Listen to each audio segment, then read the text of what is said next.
Good morning. I'd like to welcome you to the committee meeting of the Municipal Services and Environmental Sustainability Committee. Our roll call will be short. I'm Gail Larson, the chair of the committee, and Davida Russell, Councilor Russell, is here as vice chair. And we have one guest in the room, Mr. John Barber. Good morning. I would like to be informal today. Please. Always. So drop the titles and Yes. We're all friends here. Yes. I wanted to start out with, as this is the first meeting of this committee this year, I wanted to discuss potential initiatives that citizens have asked about that could become legislation ultimately. We can consider initiatives that pertain to the issues of forestry, refuse, recycling and leaf collection / disposal, streets, sewers, lighting, environmental sustainability, and regeneration and climate action. So that's a broad list of topics, so that when we get things assigned to our committee, they will fall into one of those areas. Yeah. I have some thoughts about what I'd like to work on. So I'd really appreciate your opinion and tell me if I'm hot or cold, please. Okay. The first one is carryover from last year. A continued work to write legislation will provide support for our citizens who decided for sidewalk panels that present trip hazards. I'd like to especially address the need for citizens that have the forestry issue where there's a city-owned tree in a tree lawn, and they've created the trip hazard. Yes. I have talked to President Kuda about a way forward because we didn't get any place. The process that I used last year just couldn't get any traction.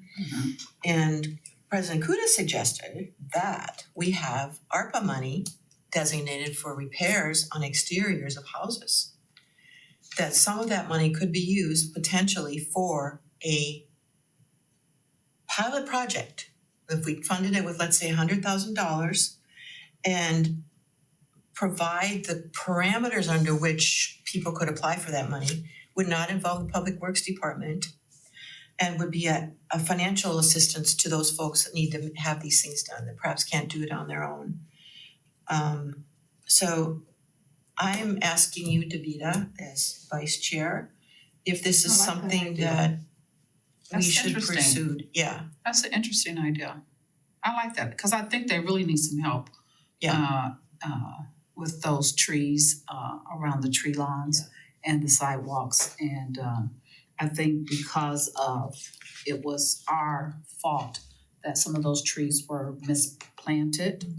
According to size, we have some responsibility in helping the residents get that resolved. Yeah.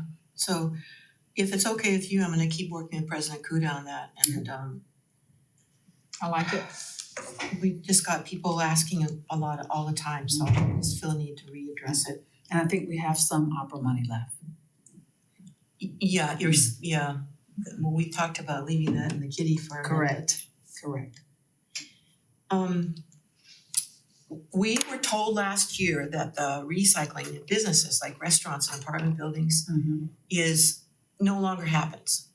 Pre-pandemic, it was happening, and now it no longer happens. And so, particularly the restaurants are asking if we will look at that program. Now, Director Klingscale said that they don't have the capacity. They've been overwhelmed with the fact that so many people are recycling. They have a new piece of equipment coming in that we budgeted for. And so that will help alleviate that stress. But do they have the staff to? that would be the other thing. So if we did pursue something like that, we would be looking at a budget item for 2025 most likely. But I'm willing to do the research and find out how other cities do it and see what kind of funds we'd have to provide. That's something to look into. Yeah. So we're okay on that one? What were we were in the past we were. It's just how long we have not been doing it? A year? Pre-pandemic. Okay. Those businesses like the wine spot, he purchased or is paying for the services for a recycle dumpster. And other people in that area use it. Oh, everybody's using it. Oh. So that's kind of frustrating, right? Because he's got a lot of boxes. Yeah. Well, all the restaurants would. Yeah. So Was there a fee? Do you know if there was a fee charged pre-pandemic? Not sure about that. Okay. I didn't hear that mentioned when I talked to Director Klingscale, but I can sure pin that down. Okay. I should remember that because I was on that safety Yeah. task force committee, but it's been a while now. Is there a way to access that report that you all wrote? Director Clinsdale should have it. Cause did you talk about recycling in apartment houses and I restaurants? believe we did.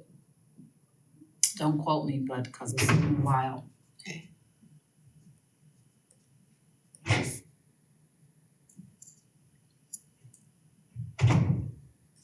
I might even be able to. I think that report should be very helpful. Yeah.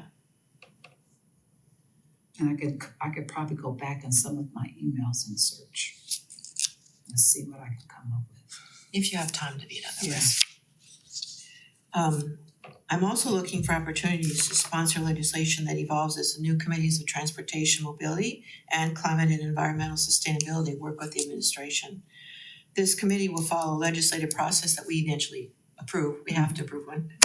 When we receive recommendations from these committees, and those recommendations will not be dropped. Mm-hmm. It's my intention that they come to this committee for consideration by council. Yes. So I think this process we're talking about right now is it goes to the committee of the whole first, No, it'll come to the committee here first? and then go to the committee of the whole. Okay, Mm-hmm. so we Once would we vote it out. so we would do our work here first Mm-hmm. based on the recommendations, which have always been thorough coming from those people that are in those committees, so, Mm-hmm. all right, so that's my intention. So, and I believe, I think we need to look at that again. I believe President Kuda was talking about too, if the legislation is written, even if it's like an ideal written on paper, once it comes out of the committee, it goes to committee of the whole. But if it's an ideal and it's not written, once it's written, it can be discussed if it's not written in the committee. But it cannot be moved until it's in paper form. So, That makes sense because it also has to go to the law department for Correct. vetting. Those recommendations that came out of task they were written in legislation that, or wording that could be used as whereas, Yes. and then. yes, Exhibit even A if and it's Exhibit B. ideal, yes. No, they were really well done. Because we're not writing legislation, but if we have an ideal and it's on paper and we attempt to try to write it, then that's considered legislation. I'm thinking about requesting Coordinator Boateng from Sustainability and Resilience update us on a kind of a quarterly basis, because I know like if I'm going to the meetings of the Climate and Environmental Sustainability Committee, he will be there as a staff member. Okay. He's assigned? Yes, Okay. it's part of the legislation. Okay. He's co-chair, in fact. Okay. So I'm wondering if it would be unrealistic to expect some kind of a quarterly report that would go through this committee or to council, which makes more sense to you.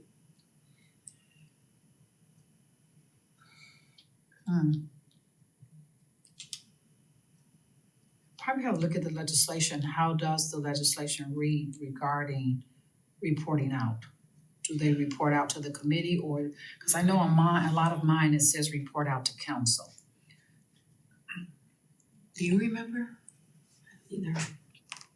The legislation should say.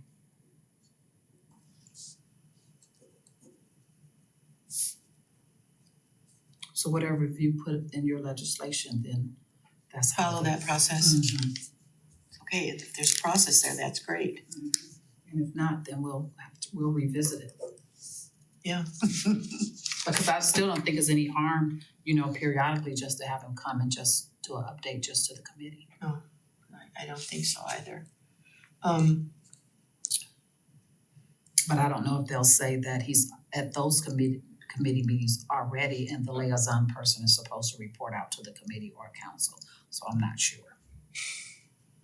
Well, we should pin that down, right? Make it very clear. Yes. Question for you, Divya. We know that Director Klingscale is supervising traffic study surveys citywide. And And I did reissue her the phone number Okay, for the state. when did you do that? The last meeting I think Tony and I had with the mayor.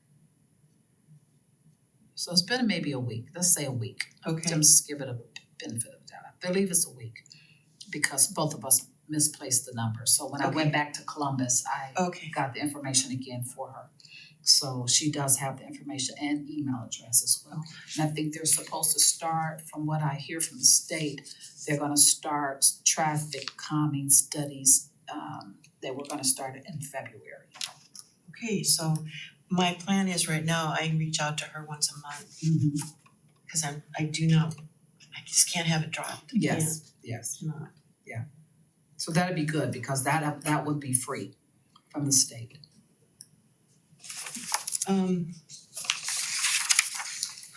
We hear so often about people concerned about the deer, both on the side of Bambi and on the Gardner side. Sonny Simon wrote the legislation, or worked on the legislation that South Euclid's using for their deer control Okay. project, which involves both sterilization and sharpshooting. We're having a meeting on March 10th with Sunny, the Green Noble that Tom Gibson's sponsoring, to hear her talk about how that's working. Okay. So I just wanna let you know that it's something I'd like to address with the mayor to see if he would consider using that information Okay. to, if he'd even consider that kind of program. Apparently it costs $1,000 a doe to sterilize. Oh, really? But we were also given information this weekend that suggests there are quite a few incidents that the police we can get that data from them in terms of how many deer versus vehicle accidents we have in the city. Okay. So it would have to be data driven, some kind of data that we have. We could get an inventory from the ODNR as well, if the mayor's interested in that, so Okay. I plan to bring that up with him. Wonder how do they judge that? May I ask that the discussion also include traffic safety, not just garden versus deer lover, whatever, but it's a traffic safety issue. Yeah. Where we ask our residents to absorb the costs of hitting deer with their cars. I almost hit one this morning. Or it almost hit me. So they have to use their own insurance? Yes.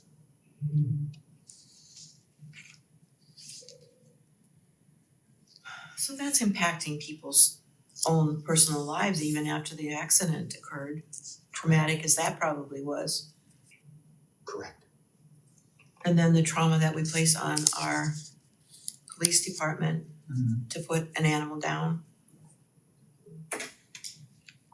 Okay. I know, do anyone know the deer that have the tag in the ear? South Euclid. Yes, what does that mean? Red tag control, nothing's been done other than putting a tag on it. Yellow tag means it's been sterilized somehow. I can't get into anatomy Right. in a public meeting, but it's been sterilized. So we have two different markings of deer in South Euclid that don't know where the boundary is between South Euclid, Lyndhurst, and Cleveland Heights. So Okay, a cause very there's good another chance one that that's we kind of a gray, a pale blue. I don't know. Okay, I see them driving my bus and I was like, wow, they almost look like they have earrings, because they have great big little circles in their ears. I was like, I wonder what that meant. Could it be they were pregnant at the time that they checked on them and they had to wait? Could be. Everybody's pregnant now. Well, Everybody. yeah, You're gonna come to the table? yeah, come on, Tom. It's ridiculous to have you sit back there. The other thing that comes with that discussion is talking about animal control. Cause Tony talked about having a joint animal control department with some of the surrounding cities. Cause we have nothing right now, and the county's they're not coming out to help. Yeah, cause I know when we mentioned it before, I believe the mayor said that the county did it, but someone else said that the county does not anymore. I tried to trace, it's a real maze trying to get the phone number, and I ended up with at the animal shelter, and I'm thinking, why am I here? Yeah.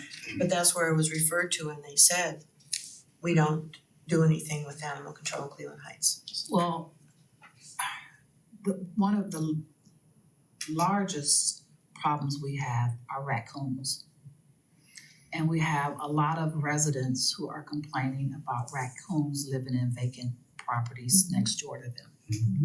And they have been living there for years. Yeah. And nothing has been done. And the raccoons are actually tearing up the people's property badly. And skunks live in wood piles. My daughter has 2 that apparently are houses for skunks right at the moment. So, I think the response now is to call the non-emergency number of the police for an animal control issue. So once again, yeah. if we're understaffed in the police department, we're asking them to accept stray cats and lost dogs, and so. And I was also told by a resident that had it was a colony of feral cats next door to her. And then there was another one who had skunks in the foundation of the garage next door to her, not on her property. And we've been told by the housing and building department that we aren't going to help you, you need to call a pest control company. Yeah, so it's, we have to address it somehow, figure out, have the conversations and.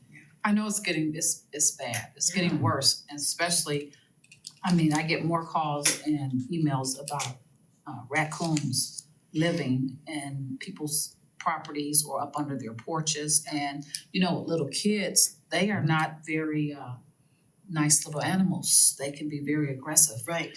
At least deer will kind of run away from you, but raccoons will actually attack you. Yeah, and they can bite, they have rabies. You're a vector for rabies and we're on the boundary.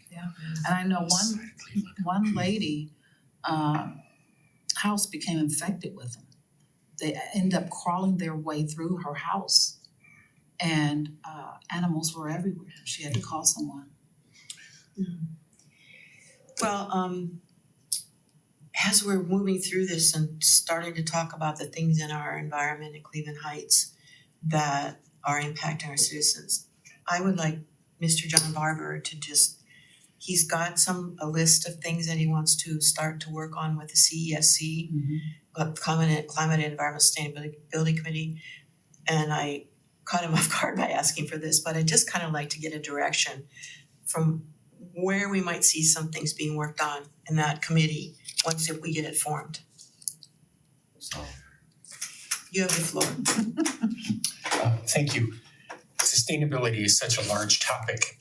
Over the last couple of years, as we've discussed, separating transportation and mobility from climate and sustainability, I kept a list of input from residents that came to our talks and worked in our parks and so on, just people on the street, people at Stone Oven, the office. And this list has gotten quite lengthy, but it does include things like, yes, a climate action plan for the city. Is the city setting the right example with all of its purchases and how it consumes things and what it serves in its vending machines and on? Tree canopy, which is a very hot button for residents. Parkland's stewardship, taking care of our parks in ways other than recreation. Green restaurant certification programs. Okay, explain that. A number of cities have now come up with a set of criteria that they ask their restaurants to meet so that If they do, then they get a sticker for their window that says certified green. And it includes things like composting in front and in back of the counter, Oh. not automatically providing silver plastic cutlery. Takeout containers can be brought in so that there aren't styrofoam containers littered everywhere. There's a whole series of criteria that if restaurants meet those, certified green. And that would include recycling, but it would also include composting, since composting is one of our biggest issues for climate change. Did you say composting on the counter? In the kitchen For sure. and with the leftovers from people who don't take their food home. Right, The preparation behind the counter. okay. The reason that comes up is that we're exploring starting a composting program at Canterbury as the first just pick one elementary school. And the elementary schools over in Shaker now are all composting behind the counter as they prep the food, and then teaching the kids that there's a third disposal place. And that third disposal place is for leftover food. Very successful. It's paid for by the PTAs. Ours is a PTA at Noble, so. Okay, PTAs. For a couple $100 a year working with Rust Belt Riders. So these are the kinds of things that the CESC committee would like to address, including leaf blowers, 2-cycle gas-powered leaf blowers. 2-cycle. Right, and that's the gas oil mix that goes into the gas tank and is burned, much more polluting than just straight gasoline. Ties in with noise pollution. To me, equally as importantly, we have an issue in Northeast Ohio with PM 2.5 in our lungs. So the particulate matter, the tiny particulate matter where the EPA constantly says Northeast Ohio fails. Causes asthma, shortens lives, it's very bad for our kids. I believe now that we have 6 air quality testing stations. They added another one?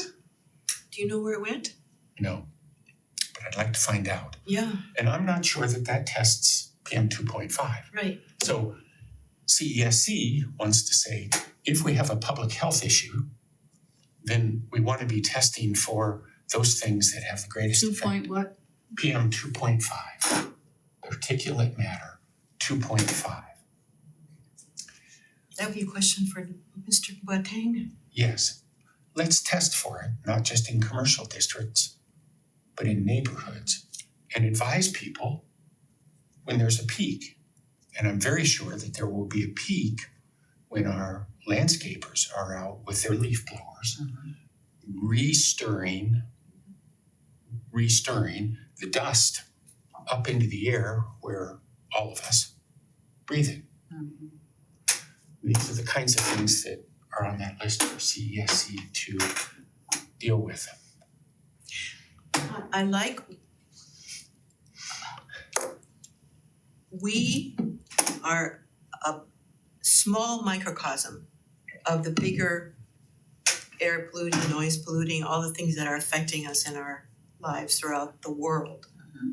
But it looks like those things you've listed will concentrate on Cleveland Heights, which is what we can control, right? With education of our residents and some regulation. Without education, it can't happen. We have to have the backing of the residents, but. Agreed. Any one of the things that I listed, I would love to have addressed on a county level so that it's not up to Cleveland Heights, or addressed on a state level. Don't trust the state to address these things except to take away home rule. Do you have connections at the county level?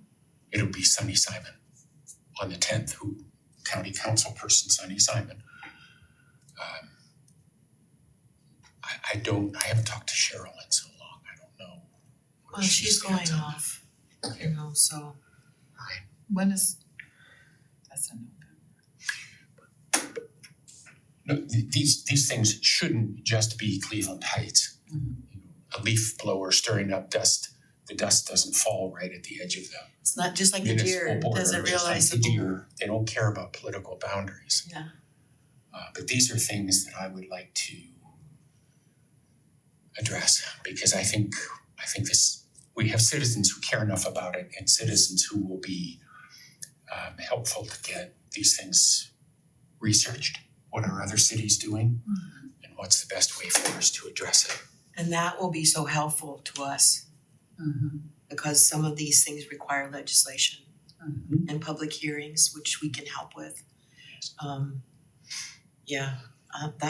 That sounds great to me. I'm hoping, like, they're official this week. Committee is official this week, and we have Nice. received some applications. Not enough yet to staff the committee. Okay. So get out there and do your recruiting. Headlocks. We'll try to. Headlocks. Thank you, that was really helpful. And John is also concerned about council's review of the budget. And I had a thought. In addition, he's talking about having accounts set up so that we can more carefully see where the where and when the capital expenses that we budgeted for are done, Mhm. and also tracking ARPA, Mhm. because we can't right now. That's It's true. in one big, huge Yes. Yes. place. I'm wondering if it could work for our committees, the various council committees, that we are assigned a certain, if we can get the accounts set up the way that we'd like to see them with detail, Mhm. if we would each be looking at those pieces of the ARPA money, for instance, that we budgeted, that would be involved with the CESC committee. Mhm. Those traffic dollars, those dollars we set aside for traffic calming and the studies, et cetera, Mhm. so that we have a reason, we know we can learn what the account numbers are Mhm. and we can look at them more Mhm. carefully. I don't know if I know right now it will overwhelm the finance department without a director. Mhm. But I was just wondering how we can divide up the responsibility. Yeah. Because And have a planning tracking number development for it. has some ARPA dollars that would fall under planning development, Mhm. so Interesting. something to think about. It is. It is something to think about. The other component of our committee going forward is what you so beautifully did on community relations and Parks and Rec. Oh. She is very good at bringing in people like yourself who have the passion and expertise to provide information that could possibly move us forward. Mhm. So I've got a list of a few people I've talked to that I would like to put on future agendas. Mhm. Not right away, Mhm. but as we go through the year. Mhm. One of them is Amit Shook. She has 20 years of working on urban sustainability under her Okay. belt. Have you met her yet? I don't believe I have. I'd like to. Yeah, she is interested in not being a member of the CESC, but perhaps being invited to talk about some questions you might have about urban sustainability. Or she's really a good contact person for me, and just keep that in the back of your head. If you ever want to have her come in, I can give you her information. And then, of course, Climate and Sustainability and Resiliency Coordinator Boateng. Talked about having him on a fairly regular basis. Mhm. And Alice Jaresko, she's another one who doesn't want to be on a committee, and she doesn't necessarily want legislation on what she's working on. But she may be one you want to have at CESC to talk about Information. the gas leaf blowers. She has a group of people who are very concerned about the effects it's had on their asthma and their families, the hearing, because the noise is really loud and it's really not a quality of life issue. It is a quality of life issue Mhm. of noise pollution. So, and reducing the number of vehicles to improve air quality. She's interested in those kinds of things. And Nice also, speakers. yeah, and leaf blowers as they present a danger to cyclists, Mhm. which I hadn't even thought about, but really it does. I may drive by them and give them a nasty look because I don't want them blowing their leaf dust above my car. Right, But if you're a bicyclist, you have nothing to hide behind. that's true. I never thought It's of all that. in your lungs. Yeah, That's true. we don't, Yeah. they may have helmets on, but nothing Yeah. on their faces, I think it so, would always be good to bring people to the committee who can help educate the community on different issues and topics you're talking about. Yeah. Because sometimes people don't really see or understand why we are taking on a subject or topic and maybe for their own benefit, but if someone's there to help educate them Yeah. on a topic, then sometimes it's more realistic. I'm also wondering, we've talked about in council of having a council spot on the website, on the city website. If that could be a possibility, or is it not a possibility? Well, we're trying to work on that one. I would actually really like council to have a council page, Yeah, a full page, just like the city has one, a Mhm. council page. a separate one, separate Yes. from the city. Separate from the city, because it's kind of difficult sometimes. We have to ask what we can put on. Yeah. On the website, and it all depends on what the mayor wants on there, what's not, and I just don't want to crowd him with what he wants on there. I think it's just better if we have our own separate one. Okay. Then we can have a report from the leadership. We can have a report from the sustainability committee. We can have little reports from little different things to say, hey, this is what we've done this week. This is what's happening this month. Yeah. It's just a lot of different information we can kind of give to the residents on what we're doing, so people know that we are trying to do something. Yeah. And so I'm advocating for a full page. I know, I think Addie had talked about a piece on the website, but I think she may lean towards, just trying to do a page. Design a And I'm page. gonna talk to Tony a little bit more about that as well, Okay. because I think it would be more helpful than just having a little spot, you know what I'm saying? It's not enough information that you can put out there for it. And that would, I spoke to a group, Green Noble, on Sunday, and that could elevate those kinds of meetings as well, where citizens and our Mhm. Noble corridor meetings that are happening, Mhm. where people are really trying to pull a community together and build community. That could be also a part of that website, which would be exciting, so, And that's what the city has been posting, Yes. those things. Yeah. But I think the council website will be more about what we're doing. Yeah. So the community would know what we're doing and, tasks we have or dreams and aspirations that we would like, but sometimes we may need help, just advocating for people to apply for the new positions, because I know with the school advisory board, since it's been passed, I gotta talk to Addie about creating an application for it. right, it will be different than the generic. Yes. So for anybody listening, we are looking for applicants for both the Transportation Mobility Committee and the Climate and Environmental Sustainability Committees. So please go on the website, up in the search bar, just type in boards and commissions applications, and you will get to the spot. If you don't use the internet, give me a call and we'll get you a printed application, so thank you for reminding me about that. With all this being said and done today, I'm going to plan to schedule a meeting with the mayor to share these thoughts and see where he's at on them, and see if he has some suggestions for somebody that can help me move these through, or we will be waiting for CESC and TAM to put through their recommendations as they finalize their forum and who's gonna be on it. But just so he has a heads up as to what the direction of this committee is taking. And we always have to be ready in case legislation from the administration comes at us That's true. to schedule another meeting. And that's my other thing.